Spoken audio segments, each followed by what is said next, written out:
You hear me good? Yeah, I hear you perfect. Can you hear Awesome. me? Bam. Yeah, so good. Sweet.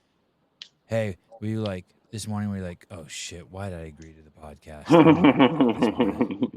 Nah, nah, I'm a couple hours behind, so I still got to sleep in a little bit, so it's all good.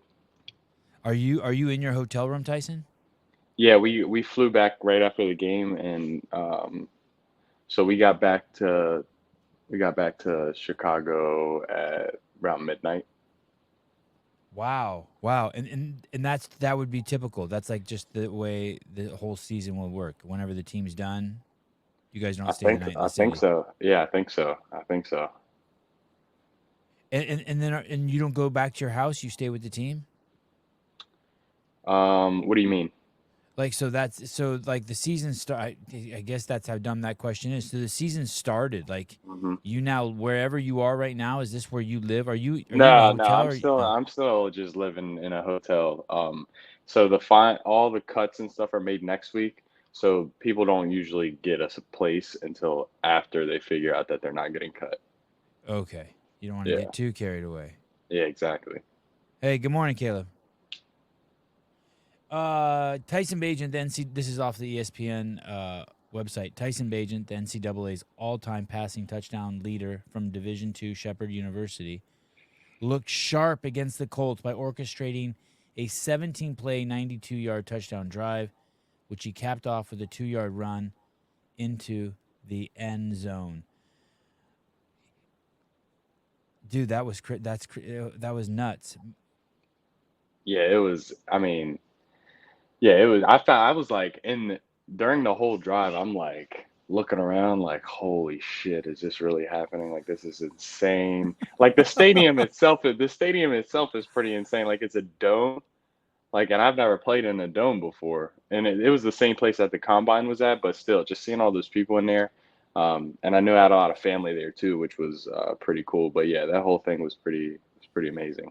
How high? Do you know how high the dome is above your head? Um, I have no clue. I know that you couldn't kick or throw a ball that high, You like can't. not even close. Okay, they make sure of that. Yeah, I'm glad you said that because that's where I was flirting with asking that dumb question. But I yeah, was because like, boy, I was looking up like, man, I wonder. But that was, as soon as I looked, I was like, yeah, nah, can't make it up there. crazy. Hey, um, there's no sign of that when I watch you play.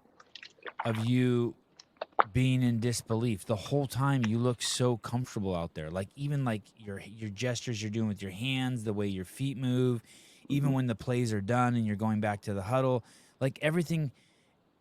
You look like I don't look at that and be like, oh, he's new there. You know what I mean? It totally Yeah. looked like you've done. I guess you have done it 10 million times. Yeah, that's kind of what I was saying to somebody that had a similar question yesterday. But I was just telling them that, luckily enough, I was able to play a lot of football in college, more so than probably anybody ever. And also, just with how crazy the play calling system is and how just intricate the calls are, as soon as the play is over, I'm listening super closely, ready to get this long ass play so that we can keep sustaining the drive, and also just so we don't get a delay a game. I don't think I was ever worried about a delay a game in college, like running out of time before you run the play. But now I just find myself every play just seeing where that clock is at and just making sure that I can snap the ball before it runs out. And then so when you score, there's not. I guess the way you're describing is that not only is it a relief that you scored, but that you're done for a second. You get a second Hmm. to go walk over to the sidelines and not be like, oh shit, there's a play coming Yeah, yeah, exactly, in. exactly. Right? On the field, you're just pretty locked in. At least quarterback, I feel like should be just because of the mental load of everything. But yeah, after getting in the end zone, however you get it done, just coming to the sideline that handful of minutes of just getting loved on and not having to worry about the next play is pretty sweet. This is an interesting comment here from Turntable. Man, I don't want to get ahead of myself, but no one could have predicted Tyson's success so far. If anyone did, they must be a genius. There was one person that you and I know who calls me and has told me it was going to play out, God, almost exactly like this. Like that guy knew the whole time. It's crazy. Yeah, no, it is pretty wild. I think about that. I think about that a lot, and it's this other little weird little story I've been thinking about a lot. So during COVID, right? During COVID, we weren't doing anything. Only thing that was happening was my dad was working out, me and my siblings and maybe a couple of my buddies. Like just Uh-huh. every day at 10 a.m., we would just go to the CrossFit gym and just do something terrible. And one day after that, we had stopped to get gas at Sheets. And we were in there, I guess, looking around at stuff. I don't know what exactly we were doing, but this lady came in, and I guess this was like some kind of like psychic lady in a sense. Just she could like sense things or whatever, and she had used to go to church and be friends with Steph Curry's parents, right? Okay. And my dad knew her somehow, some way. I don't remember the lady's name. Your dad knows everybody. Yeah, so she looked at me. My dad said she looked at her and she was like, she had like glanced at me. She was like, "Oh, who's that?" Blah blah blah. And I'm not there, but she was like, "I haven't seen someone radiate energy like that since I saw little baby Steph Curry."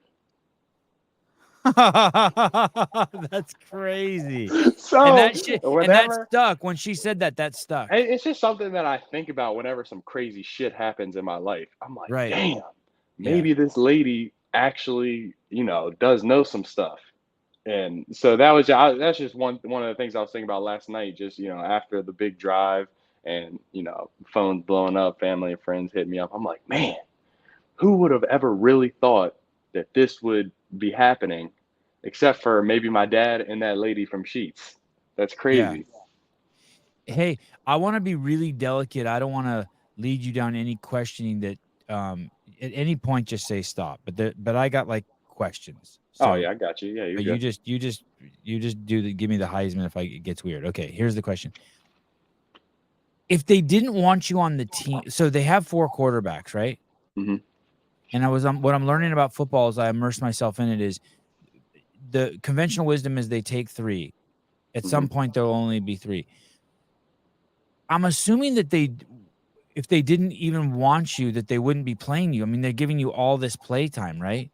So they're either trying to Yeah, set you up for success or set you up for failure, but someone's obviously like yeah. watching you. And then the question on top of that is, how could you have done any better? That's the main thing that I've been kind of focused on. I mean, there's a lot of people like, man, what do you think they're gonna do? You know, what's gonna happen? Are they gonna keep 4? Are they gonna keep 3? What are they gonna do with you? But other and rather than kind of thinking like trying to come up with a response to that, because I have absolutely no clue because You do there's have not no clue. You haven't I seen have like you haven't been I like, have oh, there's extra shirts there. They're gonna keep me, or oh shit, they've gotten rid of my shirts. I'm I gone. mean, There's no kind of like you said, like just from a baseline standpoint, I'm like, you know what? These guys really have to trust whoever they put in the game. So if they're right. putting you in the game, I mean, if they thought that you were going to go out there and make their organization or their coaching look just absolutely insane and bad, I'm pretty sure that they wouldn't put you in the game. So I know that I've been working really hard on the mental aspect just to be able to call the plays, run the plays, and be effective in that sense. But from like a logistic standpoint, what they're gonna do like going into the season, I really don't have any clue. All I know is kind of like what you were saying, like if when I do get an opportunity to just absolutely make the most of it, um, to the point that um, if it were to go south, that I could just I could be comfortable in knowing that I kind of did everything I was supposed to and took advantage of all my opportunities. I didn't even think about that. So when you go out there, not I always just think of it as the wide receiver and you must whoever catches the ball, Hmm. you and him must have a special relationship because if he drops passes, you look bad, and if you throw bad passes, he looks bad. Hmm. But I didn't even think about what you're introducing is just like the coaches don't want to look bad either. They don't want to Oh put yeah, someone. yeah. So you're representing all sorts of people. Yeah, exactly. Yeah, everybody's everybody's name and their brand is on the line. Every day, like especially in the NFL, you really get really all it is a 1-day contract every day. One day, every day they give you another opportunity, and they can also terminate it any day as well. So you really just you gotta be locked in, not just players either, coaching, support staff, everybody. If you start messing up, I mean, there's a million people knocking at the door waiting for an opportunity to be in the NFL one way or another. So they'll just give that next person the opportunity. There's that F1 show on Netflix, and I've only watched episode 1, season 1. It was like from 5 years ago, Hmm. and I watched it a couple weeks ago. And in that first episode, the team, I think it's the Ferrari team, I can't remember, but one of the teams has 2 cars. In both times, a guy doesn't tighten the bolts down on one of the tires in the car, and it ends the race for them. It's like $190 million race car team. Yeah, something. one Yeah, one ding dong doesn't tighten the bolts, and it's over for them yeah. twice. Something just so tiny as that, and it's like at this, like since I've been practicing, with the Bears and in the NFL, like at Shepherd, we didn't really have anything, compared to what we have now. Like we literally had nothing, here at in Chicago, like it's like in practice, there's like support staff that are strictly in charge of setting up the drills for the quarterbacks or the drills for the quarterbacks and receivers. Um, or even there's a trainer that's specifically her job is to follow around just the quarterbacks and give them water throughout practice. So like little things like that, where each position group has got like a trainer that's giving them water, and everybody's got support staff that is helping them set up just that position group's drill work for that day. And you can see that sometimes when those support staff people mess up, like people are not like very kind and understanding about that at all. Like, um, so just seeing how on them they are, I could easily see where if they would consistently be messing that up, they'd be like, yo, we got to get so-and-so out of here. He is like, we're missing 10 minutes of drill work just because he doesn't know what the freak he's doing. Once we get out there, we can't have that. So every position, it's kind of like a high intensity, stressful environment for everybody, in the building. And it sounds like it's a well-oiled machine. Oh yeah, they're on it. Yeah, they're on it. They're on it. Um, can we bring up the when you went into the end zone and I just fire a bunch of naive questions at you? Okay, so can you tell me was that the play? Nah, it was a pass play, and really, I should have thrown the ball to the running back. But I kind of bobbled the snap when I caught it. So I got off of him a little bit too quickly, but then everybody else was covered, so then I just ran into the end zone. And okay, so wow, I don't see ball pass. Okay, so thank you for stopping it, Caleb. Okay, so that's called a shotgun snap. Yeah. And why do you do that? Because you're so cramped up in the end zone and there's just not a lot of room, so you make more room by taking a longer snap. What's the reasoning? Yeah, I mean, I think there's a little bit of merit in going in the gun. There's merit in going under center and in the gun. In the gun, I mean, if you're going to pass the ball, I mean, really, I feel like that's why a lot of teams operate in the gun, is just because the quarterback can catch the ball and have space away from the defensive line so he can see a little bit better. But I mean, also for the run game, if we were to hand the ball off in this on this play, like the running back would have more time to see where the things are developing and be able to pick the hole and run a little bit more effective as well. And So that's yeah, the running back to your right there, yeah, with his right hands on beside his me. knees. Yep. Okay, and then so who are you supposed to throw it to? So he's my first read, and he goes out into the flat, and he's my first read. So when I bobbled the snap, like I said, I just got off of him too quick, but he was open. I should have thrown the ball to him. He was. Could you play a little bit more, Caleb? And then somewhere you decide you see something, and then okay, so that guy's going that way, and you're supposed to throw to Hmm. him. Hmm. And how come there's no one already covering him? Oh yeah, he is kind of open. They messed up. Yeah, they messed up. So after I got off him, I'm starting to look towards the middle of the field. So then out of my peripheral, I can see this defensive lineman kind of looping around to my backside. So then I stepped up, and once I stepped up, I just saw an alley. So I know that this defender here on the bottom of the screen, right in the end zone, Yeah. I knew that our guy is running towards him. So he's either got to run to tackle me and I can throw it to him, or he's going to stay on him and I can just run into the end zone. Okay. So until you cross that black line, you still have the option to throw. He knows that. Yeah. You know that. Okay. Because I'm thinking that guy. So that guy's got a lot to think about. Because you're further. You're 1, 2, 3, 4, 5, 6, 7. You're 9 yards away from the end zone. He's sitting on the line. You would think he could catch you, but he knows that you have the option still to throw, so he can't commit to you. Exactly. Yeah, he really can't be right in this situation. And when do you know that you're not going to throw it? As soon as he makes contact with the receiver at all, like as soon as he's bothered with him in any way, shape, or form, I know that I can at least, even if I get hit, get in the end zone. Your momentum is going to carry you in. And as I ask you these questions and you answer them, are you hearing the answers for the first time, or do you actually like? Is this stuff you talk about? Do you know that? Like, like in high school or in college somewhere, it's like, hey, as soon as you see the guy touch the receiver, you know you have 2 steps or whatever. Nah, it's just kind of like just doing your own math in your head, and also just like I said before, playing so much football in college that Yeah. literally last football season, my senior year, I did this exact same play. Literally the exact same play where we were on the goal line, I was looking right, stepped up, ran left, and dove in the end zone.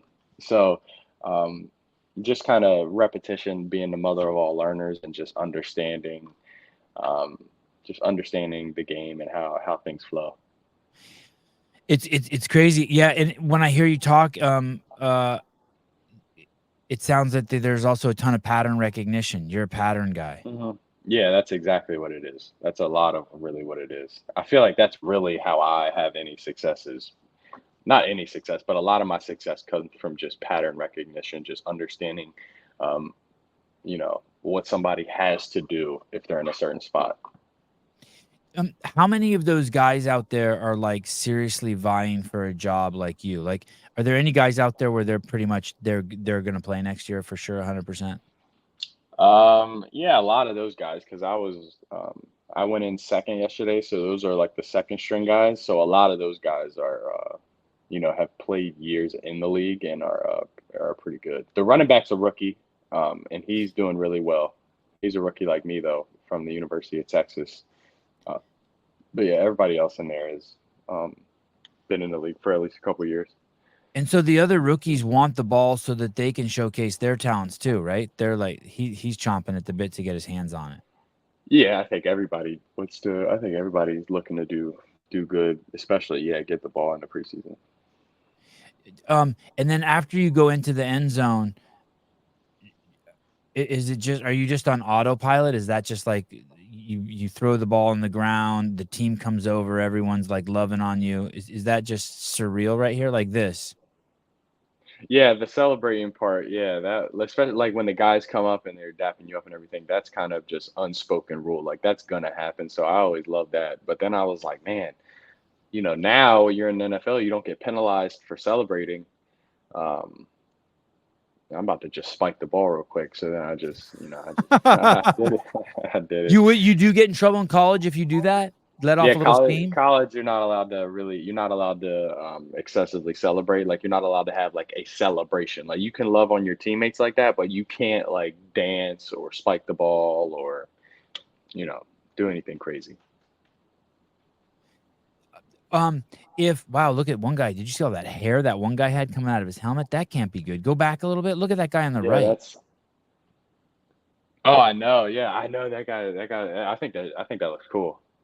Yeah, But yeah, I isn't can that see. But if he was playing offense, that'd be scary. Just because you're allowed, like, if you have hair like that, you're allowed to grab it and use it to tackle him. But he you plays are? defense. You are, yeah. It's not against the rules. Oh my Yeah, God, that's that's crazy, awesome. right? Yeah, I that's like crazy. football even more now. That's I know. great. Yeah, that dude's got good hair. But yeah, he's playing defense, so he doesn't really have to worry about that as much.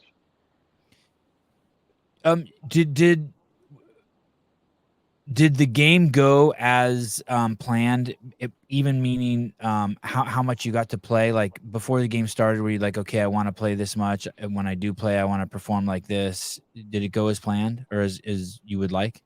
I think for when I was in, it went how I would want it to go. Yes, but I don't really ever. I know of the order that the quarterbacks are going to go in before the game, but I don't know how much I'm going to play. So I just, um, yeah. So I just try to handle when they do put me in, kind of like I said before, to the best of my ability. Would they ever pull you out during a drive, in the middle of a drive? I don't think They usually let you get there. They'll usually be like, "Hey, this, you got two more, or this is your last drive, or um, something in that, something in that realm." And did you finish the game? No, I didn't. I came. Nathan went in after me. On your Instagram, you have the only mention you have of the game is you celebrating one of the other quarterback's touchdown passes. You haven't put anything up of your stuff, but you're celebrating the other guy in your story. Like isn't this your competitor? I mean, I know he's on your team, but you guys are going for the same job, right?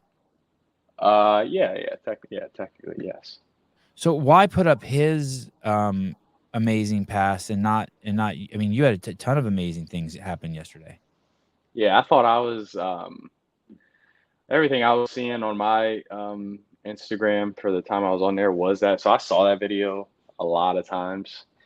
So, but really, I mean, that guy has helped me so much, like with just helping me learn the offense and everything. And I really like him a lot. So I was hyped for him that he threw. I mean, he threw a great pass right there. So I thought it was a pretty sick little angle that they got of it. So that's all it is. That's all it is. I really do like that guy though. He's um, he took me to the movies a couple weeks ago. He answers any questions that I have. Um, about things that are going on, whether that be like I'm going to my first away game. Hey man, what exactly are we about to do? What's this going to look like? And he's just been filling me in and helping me out. So, but that's all the quarterbacks in the room really. So he's been pretty sweet. Does your agent or your dad or anyone be like, "Hey, what are you doing promoting that guy?" Nah. No. Even if they thought that, nobody. I don't think anybody wants to be weird enough to say something like that. Only me. Only me. Yeah. Well, it's good. Hey, I think it speaks volumes to your character. I mean, just I appreciate crazy. that. Yeah, crazy. Dusty Willard. Hey, Tyson. Say hello to Darby in the video office for me. Oh, I got you. I will. I Do will you say know the hello. people in the video office? Yeah, I know Darby. I know who Darby is. Yeah. No kidding. Yeah. Wow, Yeah. small world. Look at Yeah. Dusty trying to show off like he knows someone over there at the Bears. Yeah. What a guy. 4.99. Do you play next week? Yeah, we play at home against the Bills, Buffalo Bills. And will there be cuts before the game? Nah, but the 2 days right after the game, Okay. they're gonna And cut it. They're gonna cut it from uh 90 to 53. so either way, it'll be emotional for you. There'll be friends of yours. Either you'll be cut or friends of yours will be cut. Either way, it's not fun. Yeah, and it's already like you've all people. I've already gotten a taste of like people getting cut. When I showed up, my locker room neighbors, my locker neighbors were not who they are now. So it's like little things like that where you just one day a guy from the staff is just in somebody's locker with a big cardboard box packing his stuff up. And then the very next day or even that same day, you'll see a completely new person in that same locker. So um, getting an idea of being able to see that's been pretty surreal and pretty crazy. But I guess it's just it's not that it's unknown. Like I knew that things like that were going to happen. Ken Walter, Sevi, it's a team sport. All right, if you say so. Damn, Tyson's the goodest dude out there. Truly someone to look up to and strive to be similar to. Wow, thanks. A friend of mine went to Post Malone concert the other Hmm. night as a guest of Post Malone, and he's in the back with all the famous people. And he said some people are just so freaking cool, and then other people are too cool for school. Yeah. And Yeah. I'm guessing that. Oh yeah, there he is. There's my buddy. Oh, Dave went. That's cool. Yeah, right. That's awesome. Yeah, they're gun buddies. Nice. Um, the coolest thing was is he told me he got to hang with Post Malone's dad. Really? What did he Yeah, say? That was like, I don't he think said his anybody knows dad's about cool as Pussy. shit. He said his Yeah. dad's so cool. He said he just basically hung with his dad most of the time. He said his dad was so cool. That's awesome. In the locker room or on the team, I'm guessing that that's not what you want to be. You don't want to be the guy who's too cool for school, right? Because I'm guessing that the coaches and stuff are like, speaking of team, want it to be a team. Yeah, exactly. Yeah, it's weird because they want it to be the same camaraderie and togetherness as like any other team. Like that's what the coaches are striving for. They're saying all the same motivational things that a lot of the other coaches that I've grown up say. But now you're telling, in a couple particular situations, you're telling a dude who's already got enough money that he doesn't need to do anything for the rest of his life, and you're telling him to just go out, sacrifice his body for the team and do this and do that. And you can see that for some people, like they're just like, man, come on, man. I'm not trying to do that. Like, this, and you can see that. And really, I mean, you can look at it. I look at it in two ways. I look at it like, man, I would hate, to be that guy's wife or kid or something like that, because you kind of just feel like that could just be a domino effect and they could just be oozing that shit to their family, which is never good. But then it's another thing, it's like, man, he does have a whole lot of money. He probably did have to do all those crazy hard things at one point. But I just look at it also like, man, I just don't ever want that to be me. I don't care how much money I make. I just want to continue. I just want to work as hard as I can, continue to shoulder the stone, and just freaking just go as hard as I can all the time, just because of what I know that that'll do for like, my family and everything. Even if I get tired of it, at least just do it, for my family. Are you enjoying all this? Yeah, it's been super rewarding. So it's been great. It looks like, I mean, from where I see from my little house in Santa Cruz, California, it looks like you're having a blast. Yeah, it's been great. I mean, I'm also one of those dudes too. Like a lot of the guys in rookies, like a lot of the rookies that are here also are coming from really big schools that are there's some similarities between the facilities here and the facilities where they came from. For me, this is a whole new universe. So I'm really every day, no matter what it is, walk through, lifting, pregame, game day, practice. I'm like looking around like, wow, this is insane. I cannot believe I'm experiencing this right now. So I think that's played in my favor. I think just what I came from, and then now where I'm at.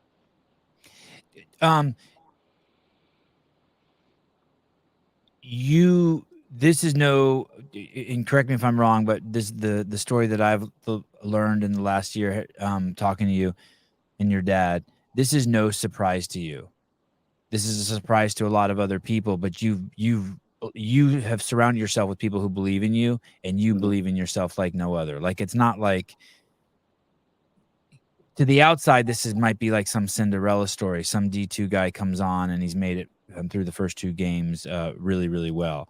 But for you, you've been a dominant player and a shining star wherever you go for many, many, many, many years. And yet you have to prove yourself again here. Is a part of you like giddy that like at first it must have been a little demoralizing, like, fuck, they really don't know how good I am. They just think I'm just some fucking ding dong from fucking West Virginia. But is part of you also kind of excited that they didn't know that you're like, Yeah. I think it's cool seeing the difference in the way that people talk and approach you, like after a given amount of time. right.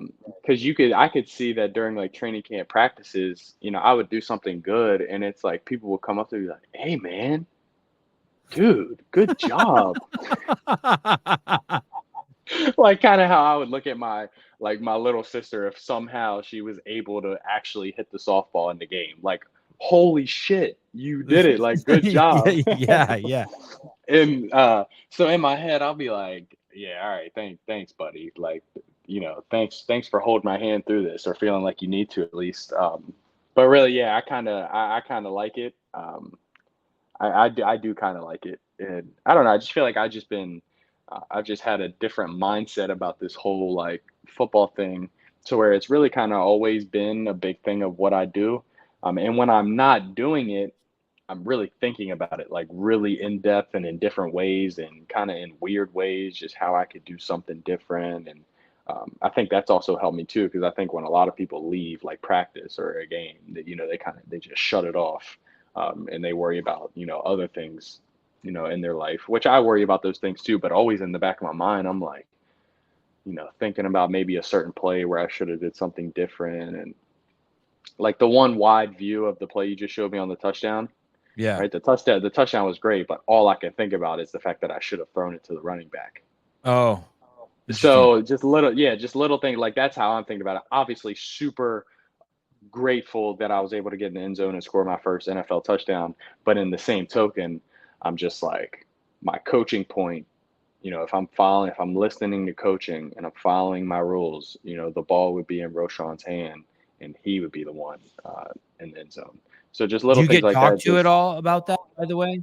Yeah, Is there we'll any? we'll watch film. We'll watch film together tomorrow, and then we'll go through the game and critique everything, and then start getting ready for next Saturday.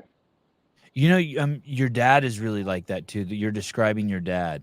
Hmm. He'll talk about when he was arm wrestling just on the regular basis. He was always thinking and trying to innovate and rethinking and angles and positions on Hmm. the table and how to talk to the ref. And he would to grind it over and over and just be thinking of like different ways, like you said, trying to think of even different ways of how to think about his sport.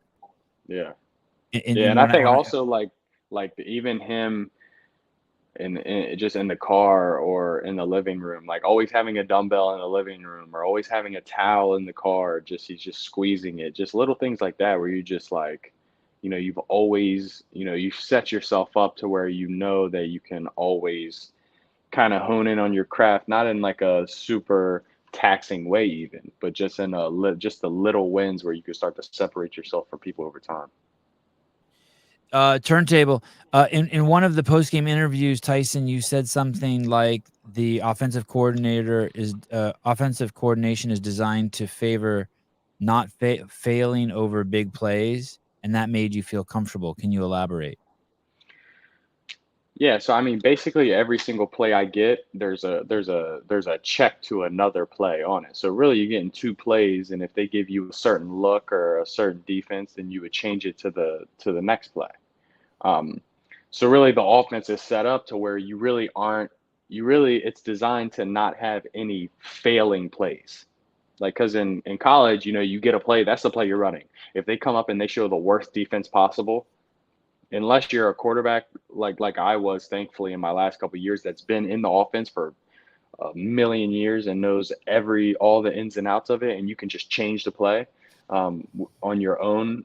On your own, um, you're really just going to run a really bad play into a bad look with there's like no hope of having any success. Um, so this in this scheme, and this is the only scheme I've ever been a part of. So it might be like this for all 32 NFL teams, but just for you get a certain look, and now the original play you have is not a good play against this look. So now you would just check it to the other play, and now nothing's going to happen perfectly, but now at least you're in a situation where that the angles are correct, that the defense is aligned correctly for this play to potentially have success. So that's what I think is pretty cool. Like, if you just follow the rules and you follow the coaching and everything, you can avoid being in like a loser situation before you snap the ball. Who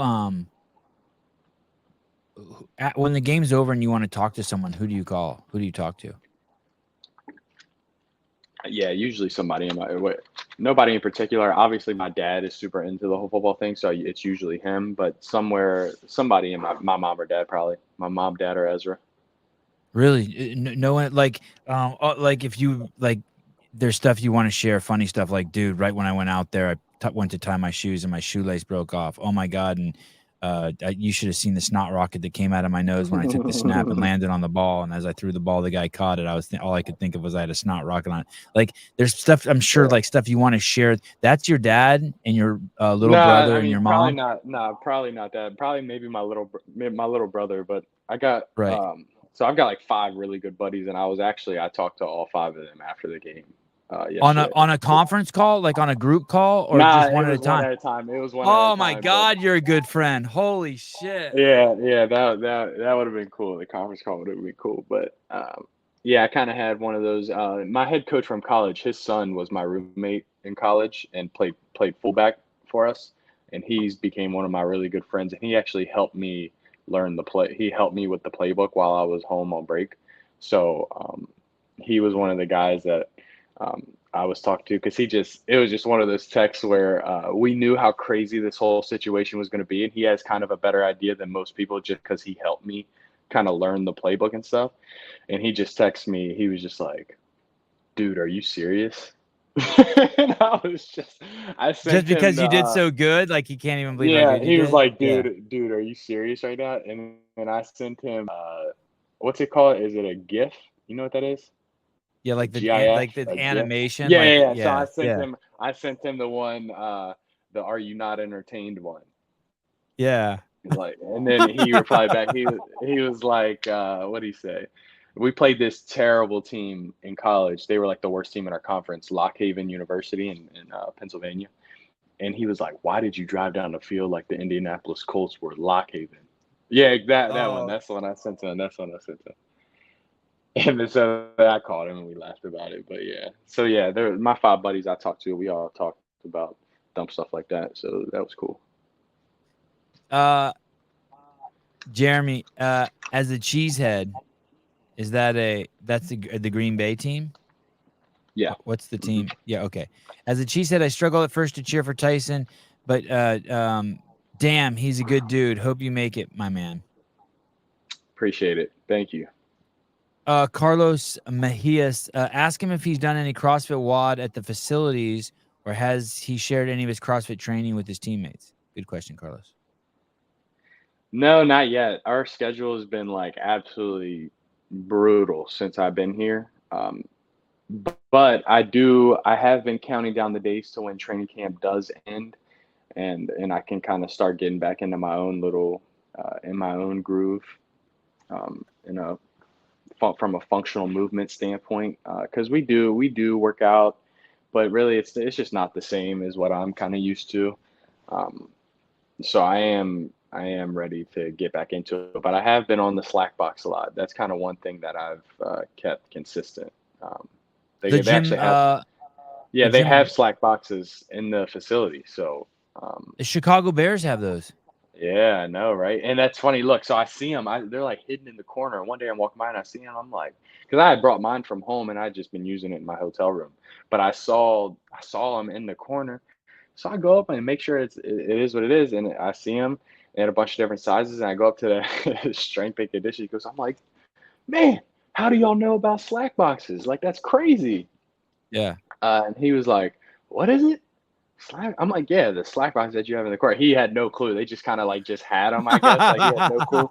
I'm saying, you're like, yeah, Jim Klopman, blah. He's like, who? I'm like, oh man, all right, never mind, never mind. Hey, so give me an idea of what you do with that. You have it like, do you do the same thing I do? Like when I'm researching for a podcast, I just researching to do a podcast. I'll go in my garage, put something on the TV, and then just basically take turns standing on one foot, touching my toes, doing different Hmm. movements on it. Is that what you do? Yeah, so I'll do. Yeah, I usually just do the three main stances on it. So like putting your whole foot on it, then putting your foot perpendicular to it, then putting it at a slight Oh, angle, and oh, I'll do that for 3 minutes. 3 minutes each. 3 minutes each of each movement on each leg, and try not to touch the ground. And then if I've got, more time than that, I usually do it as a warm up. And then if I have more time than that, then I'll get a ball involved and I'll start bouncing the ball off the wall and catching it and just little stuff like that. Wow. So you're a huge believer in it. Yeah, I mean, because I read his book and there was just kind of the way that he was describing it, like um, just like of balance being the sixth and most forgotten about sense, and just how important it is and how detrimental everybody's balance has become due to just how safe and precautionary everything is with like buildings and floors and sidewalks and everything. And people, it's easy to just lose that. And then all of a sudden, you know, you get old and you start falling down and stuff. And screw that. But from a more athletic standpoint, obviously I would like to keep my balance as long as I can. But from an athletic standpoint, just like the more balanced you are, I mean, I could, yeah, sure, I'll take all the balance in the world. You know, just another tool in the toolbox. I think I remember him saying something like, "You're limited." I always think of what he said about baseball. You're limited how hard you could swing the bat by how well you can balance while you're swinging it. And I was like, "Well, that's interesting." That's what it was. That's what it was. The one thing that stood out to me was in the book. It said you're limited in the way that in the speed in which you can body depending on how balanced you are.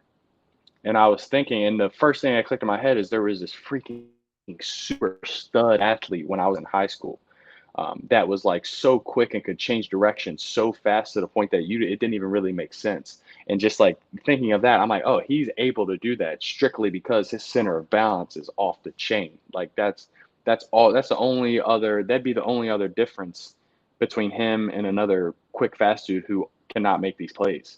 Is just his balance is so centered and good. So him saying that, and then just like the whole neurological system of like when you get better balance, it's not the fact, it's not something you just get better at. It's like your neurological system is organizing itself within the different ways that your body is making and balancing, that eventually you're just able, all of a sudden you're just able to stand on the slack box for longer one day. Not even because you put a ridiculous amount of time into it, but just because your neurons have organized themselves in a way that they now know how this feels, and they know who needs to fire and what at time. And I thought that was pretty cool too. Do you so this game you're going to play next week could be your last game? It could be. Yeah. But either way, you will know something. So you play next Saturday? Yes. So Yes. so on Monday you'll know something different about the trajectory of your life. I think so. Yeah. I think that should be Monday. Yes. Like 2 days after. But no matter what, by the time September 1st rolls around, I'll know if I'm a bum or if I'm a Chicago Bear. Right. Now let me ask you this is another, I feel like, touchy question. Tell me if it is. Now all the other teams have seen you now. Mm-hmm. Right? So like I'm assuming that not only the teams are watching their players, they're watching all the other players in the league. So some other team out there, of the 31 teams, they're also checking out quarterbacks, and they're like, "Oh fuck, what's that guy doing over there? That Tyson Mm-hmm. Bagent dude." Yeah. If Chicago doesn't get you, can other teams get you? Yeah, I think if they don't have me make the team, or I really don't, there's something also with the practice squad, like teams could take me from the practice squad or something if I made the practice squad. Um, but I don't know a whole lot. Um, I just leave that up to like, my dad to talk with my agent about and just stuff like that, because he's the one who's really all into answering, those questions and stuff. But yeah, I think, if it were to happen where Chicago didn't want me, I would obviously have film, um, that they could watch, that if they liked what kind of player I was, they could also scoop me up. Do you know if you're going to play next week for sure? Like, have they told you? They haven't told me anything. I'd imagine that I would, but I also have absolutely no clue. Okay, but the conventional wisdom would be that they would give you more time. Yeah, but also too, I think that a lot of teams take the I think I'm gonna play. I don't know if it'll be more time, just because I think a lot of teams take that last preseason game as like, okay, now we need to get our starters ready for the season that's about to come. Like, we need to make sure that they're firing on all cylinders, and that it's not just like their first real action isn't the first game of the season. Your family was at the game? Yeah, my mom flew in yesterday morning. Crazy. Yeah, it was awesome. It was awesome. And your dad was there, obviously. Yep. Him and my grandma were at my first game, and they stayed the whole week, and then went to the game yesterday, and then now they're going home. And where does when did you see your dad at all yesterday? Like, after the game, do you get a chance to see him, or do you just go away with the bus? Nice shirt, by the way. Holy shit, nice shirt. Yeah, way to represent. Rep the set. Thank you. Yeah, so there's like a little family section, and I got to see him for like 15 minutes. After the game? Mm-hmm. Your dad cry? He didn't cry in front of me. I'd imagine. I was thinking about that. I was like, man, I know that he got choked up when I scored, because it was honestly the most crazy thing that I ever could have imagined. Just like the whole, like the way it all happened, the way the drive happened, the way I was efficient in the drive, and then the atmosphere was crazy, and it was on NFL Network, and it was just all these things. I was like, man, that is just like crazy. There's no way he didn't. No way he didn't. So I called him a handful of times yesterday, right, trying to get in touch with him. Yeah. And then it's 10:30 at night, and I'm just I think the UFC had just gotten over, and my phone rings, and two of my boys are still up. We just watched the last fight, and it's your dad. And I answered. I put it on speakerphone, and he's like, "Hey, dude, things have changed. Lose my number," and he hangs up on me. And me and my wife are dying laughing, and my sons are like devastated. Is that real? Does one of your friends not want to be your friend anymore? They're like tripping. That's funny, dude. Like, how about the Sugar Show? Oh my goodness, what a stud! Crazy. I'm not gonna lie. I thought he was just gonna get mauled in there. Me too. I thought he was just gonna get wrestled to death. Me too. Yeah, that was awesome. And Ian Gary too is a stud. Ian Gary did really well, right? Ian Gary is the man. The next Conor McGregor. I didn't like did you watch any of the build up to the fight, Ian and Neil Magny? I did watch a little bit of it. I felt like he was mean to Neil Magny. I mean, I know it's the fight game, but man, he was a little mean. Yeah, I was like, that. I don't think that's cool. Get off his back.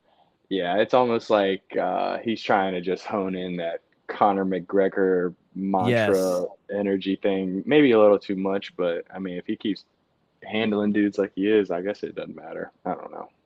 It's almost like you can say whatever you want if you can cash the checks your mouth writes, right? Yeah, exactly. Well, hey, I appreciate the time. I'm so excited for you. It's kind of crazy. The core group who watch this show in the morning, they've just blown up my DMs. Everyone's just like in a frenzy. They can't even believe that they got to meet you after your last college game, and then they've gotten to know you, and you've shared so much with the group. So we really appreciate it. Thanks. It's a cool journey to be on with you. Yeah, I appreciate you having me on. My dad was actually saying, he was like, yeah, man, listen, don't do any more podcasts. Don't do none. It's only a matter of time for you say something stupid and people start, doing it. So now this is the only podcast I do. So good. Have me on whenever. Yeah, you come on whenever. Hey, and I can't wait for those of you for the last. Well, I don't want to celebrate yet. Anyway, congratulations, buddy. I love you to death. It truly is an honor to be in your sphere and get to enjoy this with you. It's really it's fun. I mean, you're the ripple of your success. I mean, like my wife doesn't even know anything about football, and I was putting together an Instagram clip to post yesterday for some of your plays. And she could just hear the ESPN commentator talking. And she goes from the other room. She goes, "What is this? It's giving me chills." And like, she's not even, you know what I mean? She's not yells at from the other room. And my wife does not say stuff like that. She's That's just awesome. like flatline. Yeah. And I was like, awesome. oh shit, yeah, this is cool. Yeah, that's great. That's good stuff. All right, buddy. You look at. Hey, oh yeah. I wanted to ask you this. Are you sore at all? I'm not today, but after the last game, I got sacked and my leg got kind of whacked. I was sore after the last game, but today I feel pretty good. No, really not like your hamstrings or not like no DOMs. Nope, I feel pretty good. I got out of there unscathed. Yeah, that's crazy. Good on you. All right, that makes me happy. All right, love you. Have a safe trip. Talk Hey, to you're you the soon. man. I'll Love be you bugging too. you. I'll see you soon. Yep. Hey, and don't ever feel I know what it's like getting all those text messages. So never ever feel obligated. I'll just keep bugging you. You know what I mean? Don't ever Yeah. think I never trip. Okay. Good. Yeah, you're the Good deal. man. Have All a right, good brother. day. Yep. Bye. Ladies and gentlemen, Tyson Bagent. Holy shit. Holy shit. That is so exciting. My buddy's little son's gonna make me famous. Take my podcast to the next level. Oh, fucking nuts. Does he feel like a kid still, or does he feel like he's made it? Hey, that dude's gonna feel like a kid for a long time. That dude just has his head down. Big time. Yeah, that's a workhorse. I wonder if somebody grabbed that ball for him. I saw somebody run off after he spiked it. Oh, good question.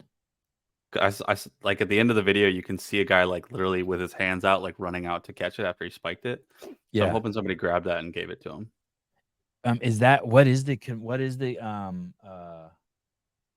What is the conventional wisdom on that? Let me see if I can call him and ask him that. That's a good question. We need that answer, right? Do you get to keep that ball?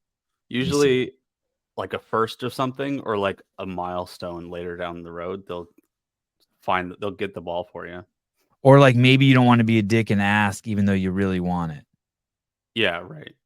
It looked like one of the receivers was like, "Oh, this is a big moment. Let me go grab that for him." Oh, I called on the wrong phone.